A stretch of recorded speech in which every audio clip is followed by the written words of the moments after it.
The royal family had long stood as the embodiment of unity, tradition, and unwavering solidarity. For centuries, it had been a beacon of stability, drawing admiration from across the globe. In times of crisis, they were the rock upon which the British public relied. Their majestic presence gave a sense of order, a perception of grace and strength that had withstood the test of time. However, as the years passed, a quiet storm began to stir beneath the gilded surface. What had once been an institution characterized by harmony was now on the verge of a devastating implosion. The monarchy, that had represented a perfect image of family unity, was facing its darkest hour, one that would change the royal household forever. At the center of this brewing conflict stood two women, Queen Camilla and Princess Catherine. These women, though bound by their connection to the royal family, could not have been more different. Queen Camilla, the new consort to King Charles III, had been thrust into the spotlight after years of enduring public scrutiny due to her past entanglements with the Prince of Wales during his marriage to the beloved Princess Diana. Camilla's journey into the royal fold had been tumultuous. Once the subject of harsh media criticism, her reputation had only begun to recover in recent years, particularly after her marriage to Charles. Yet, she was still not universally accepted, her every move being closely watched by the public and the press. On the other hand, Princess Catherine, wife of Prince William, had long been seen as the perfect royal wife. Elegant, poised, and beloved by the public, Catherine had made her mark as a future queen consort, embodying everything the royal family needed to maintain its image in a rapidly changing world. She had become a symbol of grace, dignity, and loyalty, holding steadfast to the royal cause even in the face of immense personal challenges. But as the years passed, the weight of her role as a supportive wife and mother began to wear on her. Catherine was not a passive figure. Beneath her serene exterior, she harbored her own ambitions and frustrations, ones that had been festering for years. The tension between the two women, one born out of history, loyalty, and ambition, finally reached its breaking point during the coronation of King Charles III. The coronation, a once-in-a-lifetime event, was meant to be a grand celebration of the monarchy's continuity. It was to mark the dawn of a new era, a new chapter for the British royal family. But, as it turned out, it became the stage for a royal crisis unlike any the monarchy had ever seen before. At first, it seemed like a minor issue, a small detail that shouldn't have mattered in the grand scheme of things. It was the guest list. In the world of royalty, however, every detail matters. A single name on the guest list, a single omission, could send a message more powerful than any speech or gesture. Queen Camilla had invited 20 members of her own family to the coronation, a bold move that raised eyebrows. It was a deliberate statement, a way to showcase her power and influence within the royal family. Meanwhile, only 4 members of Princess Catherine's family, the Middletons, were invited. This glaring discrepancy was not lost on anyone. To those who understood the delicate balance of power within the monarchy, it was clear that Camilla was asserting her dominance, and in doing so, she was making a direct statement about Catherine's place within the family. For Catherine, this slight was more than just an insult, it was a calculated move to diminish her family's importance and elevate Camilla's. She had always supported the monarchy, had always stood by her husband, Prince William, and had sacrificed so much in the name of duty. Yet, it seemed that her loyalty had been overlooked. In a family that had always been defined by strict adherence to tradition, where every gesture and every decision was part of a larger game of power, the guest list was more than just an oversight. It was a direct challenge. As the coronation continued, the cracks in the royal facade became even more evident. The once grand occasion, meant to symbolize the unity of the royal family, was overshadowed by palpable tension. The carefully constructed image of harmony that had long been the hallmark of the monarchy was crumbling. The drama reached its peak when, after King Charles and Queen Camilla made their grand exit from Westminster Abbey, something unexpected happened.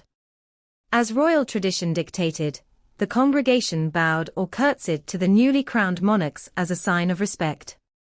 However, when Queen Camilla passed by, no one, absolutely no one, offered a courtesy or bow. The moment was breathtaking in its audacity. It was a silent protest, an unmistakable statement that could not be ignored. It was as though the entire room, from the most loyal subjects to the royal courtiers, had united in their defiance of Camilla's presence. The lack of respect shown to her, particularly in such a sacred and public setting, was a monumental slap in the face. It was a moment of political significance, a moment that sent shockwaves throughout the royal household and beyond. And it was in this moment that the true scale of the growing rift between Camilla and Catherine became glaringly obvious. Even Prince William, known for his usually composed demeanor, could not hide the tension in his posture. His rigid stance and the look of anger in his eyes spoke volumes to those who knew him well. He had been quietly watching the growing animosity between his wife, Catherine, and Queen Camilla for months. Now, it seemed, the tension had boiled over. What had once been a series of subtle disagreements had evolved into an open feud, one that threatened to unravel the carefully constructed image of royal unity. In the aftermath of the coronation, the royal family was left to pick up the pieces. The once untouchable image of the monarchy had been shattered, and there was no going back. As the days passed, the tension between Camilla and Catherine continued to escalate. The media, hungry for any scraps of information, latched onto every detail, further fueling the public spectacle. But it was in the private chambers of Buckingham Palace where the true drama unfolded. Frustrated, furious, and unable to remain silent any longer, Princess Catherine demanded a private meeting with Queen Camilla. It was time to confront her, to address the growing rift once and for all. Buckingham Palace, the very heart of the monarchy, became the stage for this historic confrontation. The stakes could not have been higher. The future of the royal family hung in the balance. The air was thick with tension as Catherine entered the room, her face set with determination. The years of quiet subservience were over. She was no longer willing to be the quiet, loyal wife. She had a voice, and she intended to use it. Queen Camilla, on the other hand, sat with the calm composure that had served her so well over the years. Yet, even she could not hide the flicker of nervousness in her eyes. She knew what was at stake. This meeting, this confrontation, would change everything. What followed was nothing short of explosive. The two women, both formidable in their own right, clashed head-on. Each word, each glance, was loaded with unspoken meaning. Catherine accused Camilla of undermining her family's position and tarnishing the legacy of the Middleton family.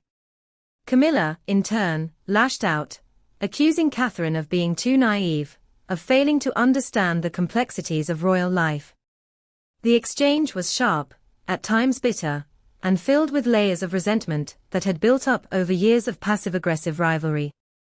It was not just a clash of personalities, it was a battle for control, for power, for legacy. And the stakes were higher than either woman could have imagined. For Catherine, this was about more than just a family squabble. It was about securing her place in history, about ensuring that her family's legacy was not overshadowed by Camilla's influence. For Camilla, it was a fight to retain her hard-won position at the heart of the monarchy. Having fought for decades to earn her place, she was not about to let anyone, least of all Catherine, take it from her. In the days that followed, the ripples of their confrontation spread throughout the palace. The atmosphere within the royal household had shifted irreparably. The royal family, once seen as an unbreakable unit, was now fractured, divided by ambition, rivalry, and resentment. The battle for the future of the monarchy had only just begun. As the world watched, with bated breath, one question remained: who would emerge victorious? Would Queen Camilla, the embattled consort, retain her place at the top of the royal hierarchy, or would Princess Catherine, the new darling of the royal family, rise to claim her rightful spot at her husband's side? And what of Prince William? Would he take a stand in support of his wife, or would he remain loyal to his father and stepmother, even at the cost of his wife's happiness? The future of the British monarchy had never seemed so uncertain. The royal drama was far from over, and the world was watching, waiting, and wondering, who would win this royal war of wills?